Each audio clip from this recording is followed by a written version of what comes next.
Hello once again, Jam Live. My name is Rob Tumley and I'm here once again with your daily NBA roundup. Sitting alongside me is our resident NBA man Tim Much, and we have a number of stories for your eyes and ears to enjoy this afternoon. First of all, we've got Dennis Smith Jr., who actually got one of his teeth knocked out in last night's game. It almost looked like he thought maybe he'd catch Barnes with his hand in the cookie jar and draw a foul. Loose ball on the floor. Smith, Beverly down hard on him. Dennis got a tooth knocked out. Uh-oh, there it is. Is it down there? Oh, man. There it is. Wow. Just dropped out. That's not good. No, that is not good. I mean, doesn't Dennis all Dennis has to do is walk up and smile at the ref, and they need to come over and watch to see if it's flagrant, right? Because you would wonder, well, why does this guy all of a sudden, why is he missing a tooth? Right. Yeah, why? You would think that. What goes through your head when you're holding your tooth in your hand and they're like, no, you gotta come jump this up? I can't say, y'all. I'm gonna get fined. I'm gonna get fined if I tell y'all what I was gonna, I can't say that on camera, but it was. No cameras here. Well, okay. Yeah. So I ain't even. It is what it is, man. It's a weird world. It's all. I'm still pretty as a girl, man. So Tim, you saw the highlights. Was it a brutal hit? I heard it was a bit of an elbow to the face. Well, yeah, so Patrick Beverly, sort of, while Dennis Smith Jr. was kind of cobbling the ball on the floor, kind of landed on top of him, sort of lent an elbow in. Patrick Beverly's known for his kind of roughhousing kind of play. He's known as somebody who gives other point guards, a really difficult game, but for me this was just a little bit too much. He didn't lead with his elbow, but he definitely didn't sort of try and go around his face. So for me, it wouldn't shock me if there was some aftercourse for Patrick Beverly, but I mean, it's something very rarely that you see in the NBA as such a non-contact sport. But do you think there will be any kind of repercussions in being banned for games, or do you think it'll just be a monetary thing? I think if you do ban him, you've got to prove that it was deliberate in a sense, or that it was overly aggressive, which there might be a case for, but I think it'll be difficult. I think he might get a small fine. Maybe if he comes out and apologises, it will all be forgotten, but he hasn't as yet. But it was weird because Dennis Smith Jr. had a great game for the Mavs that night. He even got some great defensive plays late in the game. Must have annoyed him a fair bit then. Well, it's the thing, so often in the NBA we see that things like this help really motivate players, in a game that arguably is time-wise so short, it really gives him a kick, and Mavs ended up winning that game anyway. You forget how strong he is sometimes, Clyde. He is such a tough matchup. Hezonja picks off the bad pass. Hezonja drives it. Middleton finishes. And then stares and walks over into the Kupo. A taunt there from Mario Hezonja, who waves on the crowd. 6'8" in a hurry, stuffing him, and the Kupo got there late. As Mike alluded to, watch the contact. Should have been a foul call. There he stares him down. Crowd in a frenzy because of their early action. Now, as you've just seen, Giannis get stepped over by Hezonja. Quite a disrespectful move there after Giannis just went up for the block. And this week he's actually vowed a little bit of revenge. Is it taken away? And to the Kupo. The Euro step and the left-handed slam. So previously penetrated and ditched to Middleton. This time just bounding inside, showing ambidextrous, taunting the Knicks. When you dunked and they stepped over you, does that bother you? Oh yeah. I'm gonna punch him in the snout next time. Really? Yeah.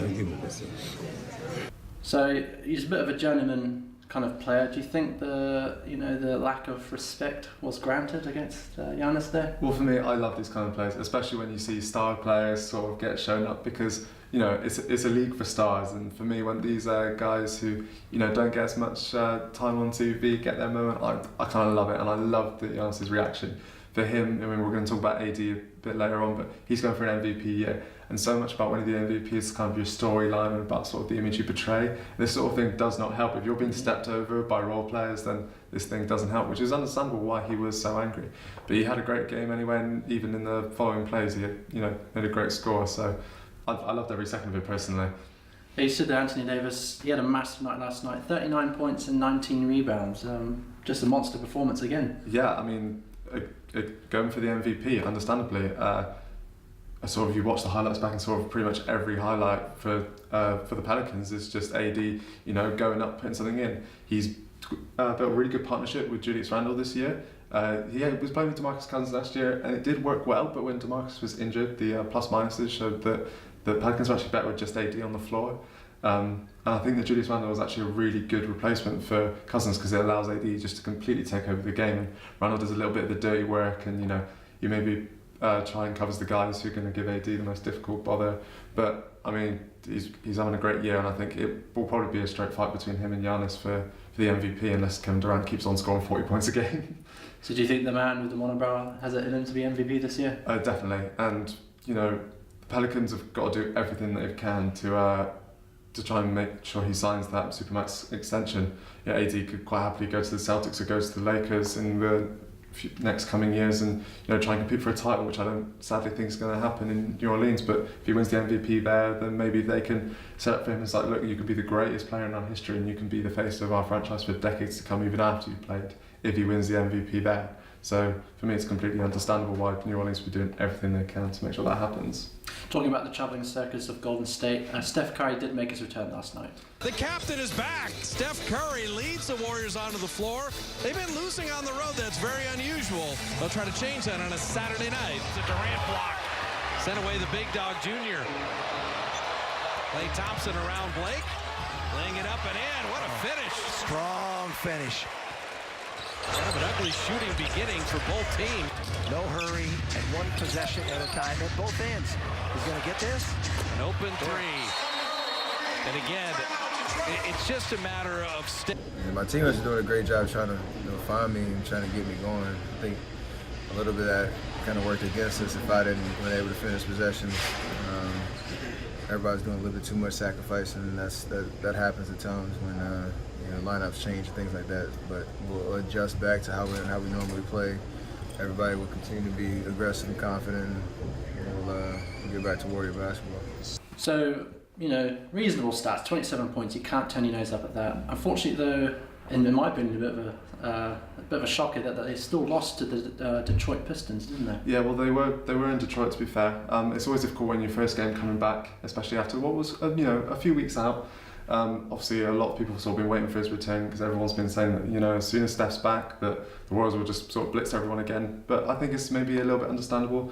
Pistons got a good team, but ultimately, I think playoffs for them is a good season for them in the East. I think in the West they probably wouldn't do anything. From now on, I think Golden State will probably just keep improving. Every game that Steph plays, he'll just keep on getting better and better. So I'll excuse this game for Golden State. And now's the time for Golden State to make those losses before any major repercussions kind of land out. We're nowhere near the playoffs. It's early on in the season. Now's the time for them to make these mistakes before Christmas. That's all we have time for on the show today. I've once again been Rob Tunley. This has been Tim Much. We'll leave you with another highlight from that Charlotte Hornets game in a fantastic dunk off the backboard. I'm sure you'll enjoy it. Thanks for joining us. Oh, and Malik Monk steals it away. Monk off the back. You just saw that one coming. This will liven up the Sunday afternoon crowd. I mean, that is no verbal communication. That's just eye contact and knowing that you've got a high flyer behind you.